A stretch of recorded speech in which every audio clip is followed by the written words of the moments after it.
Hi, Juno News. Alexander Brown here, back for another episode. I'm the director of the National Citizens Coalition. I'm a writer, a campaigner, communicator. Thrilled to be with you. I read all your comments. I appreciate your feedback and you spending time with us here each and every week. And while you are here, junonews.com/not sorry for 20% off. There's so much great talent at Juno, so many talented the communicators, hosts, journalists. I'd be thrilled for you to enjoy all their programmings, not just mine. We are talking to John Carpay today, and we are talking about this damning report, and it is no conspiracy theory. The Canadian government is trying to manipulate your beliefs, steer your emotions, and influence your behaviors. Some might call that grooming. And in major news coming out on Tuesday, Alberta Premier Danielle Smith is taking swift action to protect three key pieces of transgender related legislation, invoking the notwithstanding clause to immediately shut down anticipated court battles. The laws protected by Charter Section 33 and Bill 9 include restrictions on giving testosterone to girls and estrogen to boys, requirements that parents be notified when their children embark on a transgender journey, and ensuring that women's sports cannot be accessed by bigger and stronger men. All entirely fair, all entirely common sense.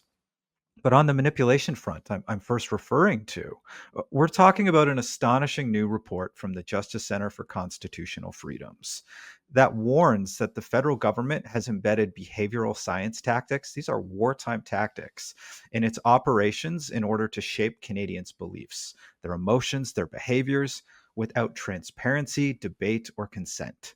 These Machiavellian efforts weren't just deployed during COVID, they're happening now. Let's talk to John Carpay, founder and president of the Justice Center for Constitutional Freedoms. He's a prestigious advocate for freedom, the rule of law, your charter rights. And first, a word from our sponsor. I want to give a quick word from our sponsor, Albertans Against No Fault Insurance. So, did you know that the Alberta government is overhauling its auto insurance system under a new model called Care First, coming into effect in 2027? Most Albertans injured in car accidents will no longer be able to sue the at-fault driver. Instead, decisions about your care and compensation will be made by the insurance company, not your doctor, not the courts. Critics say this system puts insurance companies first and removes key rights from victims and their families. John Carpay joins the show. John's an advocate for freedom and the rule of law in constitutional cases across Canada. He's the founder and president of the Justice Center for Constitutional Freedoms. John, thank you for joining us. Glad to be with you and your viewers and listeners. Yeah, it's great to have you here, John. The JCCF has a new report out, damning in its contents. This is no conspiracy theory. It's a shocking study into manufacturing consent and the government's behavioral engineering of Canada. It's authored by veteran journalist and researcher Nigel Hannaford. Many would know him from of late from his work at the Western Standard. Tell our audience how this impact and innovation unit in Ottawa is increasingly using sophisticated behavioral psychology such as nudge theory and other messaging testing tools to influence the behavior of Canadians. So this unit, the Impact and Innovation Unit, the IIU, has grown a lot since 2017.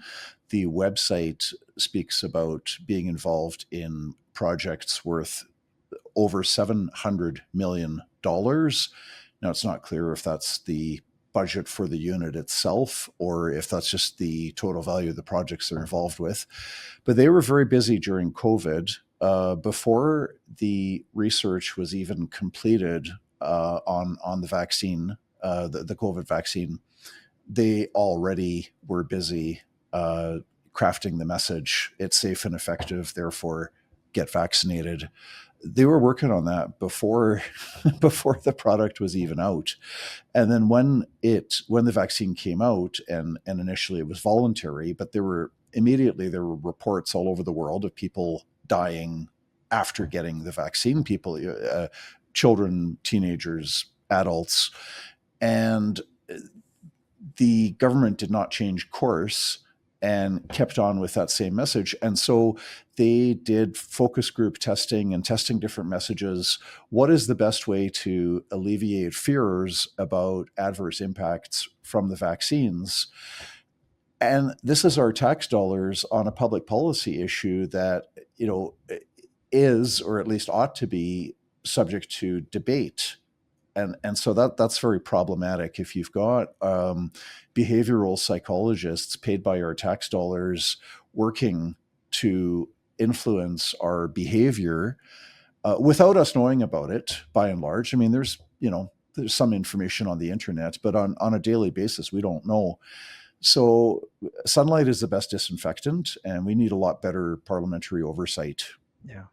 I was I don't mind sharing this with the audience. I put it in columns before. I was one of those adverse events. I waited a long time. Mandates, I didn't believe in mandates. They bothered me greatly. I do not believe in discriminating against my fellow Canadians. I did not believe in the arbitrary nature of our COVID rulings. I did all kinds of advocacy, spoke about on the radio about, returning to common sense on lockdowns. But they got me at the last minute. The moment I could no longer hop on a flight to go to BC, no longer go to the gym, I felt sort of the bottom drop out beneath me. I went in, I got Pfizer 1 and 2, and I got inflammation. I needed a cardiologist all of a sudden as a before that healthy 30-year-old who was running a half marathon every week. And then I had to sit on the shelf for a few months, and I now get a yearly echo, and I take a drug that I never had to take anymore. And it was really frustrating, borderline radicalizing. All of a sudden, again, no conspiracy theory, I'm in this pop-up cardiology clinic in downtown Toronto where I lived at the time, where there was a line outside the door of young people, young men and women, and they were running out of Holter monitors. And the lovely technicians, they didn't even know what to do with themselves. Like, they didn't feel great themselves. And we were all kind of trying to laugh about it to make the most of it. I put a video on my Twitter at the time where it's me getting this Holter monitor, and this lovely gal and I are joking about what the heck did our government do to us. But it was so disappointing. And your COVID advocacy meant a lot to so many people. I remember reading you every week. You would be in the papers, you'd be everywhere. And those years were so frustrating, and you were so terrific. So thank you for that.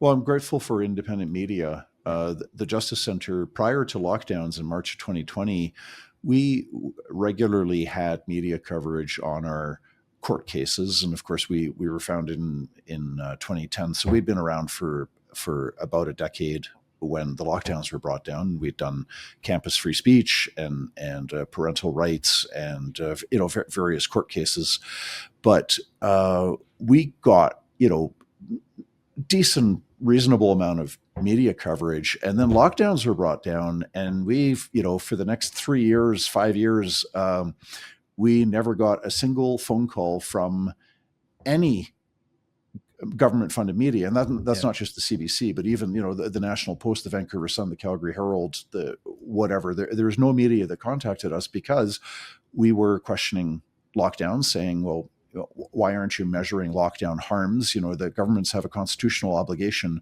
to, when they pass a law like a health order that violates our freedom of association, which if it's illegal to have Christmas dinner with your mother or with your kids, your freedom of association is violated. Yeah. When governments violate charter freedom, they have to do a cost-benefit analysis, and they have to have persuasive evidence that the measure is actually doing more good than harm. Yeah. And none of the governments in Canada were doing this analysis. They were all blithely, fanatically, lockdowns we're saving thousands of lives, so we're just, full speed ahead. They weren't doing any kind of a cost-benefit assessment. Anyway, we were raising red flags, and then, we got zero media coverage. However, thanks to Juno News and The Rebel and the News Forum, and through all these independent media, the Epoch Times, the Western Standard, we got the word out. And, I'm so grateful for independent media that I think saved our sanity and created. Where would we have been without it? Yeah, if it was just Doug Ford telling you can't go to the park or the playground for 2.5 years, like it was great to have dissenting thought, to have the individuals who weren't just going along to get along. John, based on the report's findings about this impact and innovation unit and this use of psychological framing techniques, which we saw during the COVID vaccine rollout, this is also the thing that we do in wartime, with enemy countries or working with a civilian populace. This sort of gist framing that they use to downplay adverse events. How do you believe these methods crossed the line from public education into unethical manipulation? Well, part of conducting any experiment, including a psychological experiment, right? So it need not necessarily be an experiment pertaining to a physical medical treatment like a pill that you swallow or some electroshock therapy that you consent to. But even for psychological operations, there needs to be informed consent. And now here, I don't know if I'd go so far as to, I'm not confident necessarily that it was unethical, but there is something quite sinister about using our tax dollars where you've got these full-time paid people that are paid for by us to test different messages. And I think the worst part of it was to promote, it wasn't just to inform people. Like, you can have government ads that inform about government services. And I mean, some of them are stupid because they kind of advertise government services, but for a lot of them, you don't even have the choice. They're the only services you have because it's a monopoly. So I don't know why we need the advertising for it. But here you have a situation where this new vaccine has not been subject to any long-term safety data, and our tax dollars are being used to nudge us to let go of whatever fears or doubts that we might have and go get injected. It's to influence our behavior.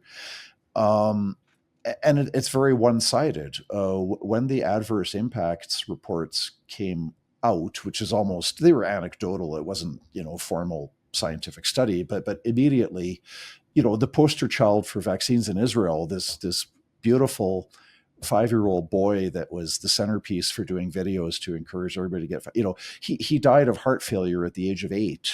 A few years later, kids don't normally die. Young children do not die of heart failure. That just doesn't happen.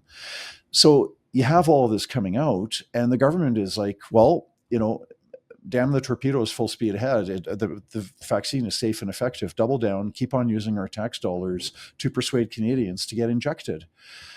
That's not right when you've got a live public policy issue like that, where there isn't this unanimous consensus, like, for example, that pregnant women shouldn't drink alcohol in order to protect their babies. Mm-hmm. This is a totally different scenario. Yeah. Now, one of the things that I find damning about this report, and I encourage everyone to read it, I'm putting it in the show notes, is that it highlights a lack of transparency. It's not just the apparent skullduggery. These key documents were only revealed through freedom of information requests. Like, this was not something that was willingly shared with the public. What steps does the JCCF recommend the government take immediately to ensure public oversight of these behavioral insight programs? Well, we need direct parliamentary oversight, which doesn't exist currently. Yeah. So the Impact and Innovation Unit is part of the Privy Council Office, the PCO, which is the pinnacle of the federal bureaucracy. So it's the bureaucracy counterpart to the Prime Minister's office. So the Prime Minister is political, democratically elected. The Privy Council Office is the bureaucratic counterpart to the Prime Minister's office. And currently, we're limited to what the Impact and Innovation Unit has said on its own website and some FOI requests, but there is no direct parliamentary oversight. And so we need, through legislation or through regulations or through the PCO voluntarily doing it, we need up-to-date and transparent reports on what this unit is doing at any given time.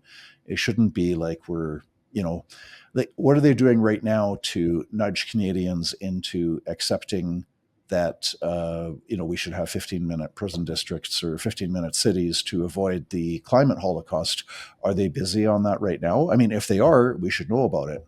Yeah, we should know. Yeah, what's the degrowth nudge? What's the social nudge of the day? Is it Does it have anything to do with your land rights, your public land use, the taxes you pay, the priming you to accept less and less than the generations before you, at a time when our young people are increasingly unhappy with housing, with their everyone's unhappy with healthcare. Is there a go along to get along there?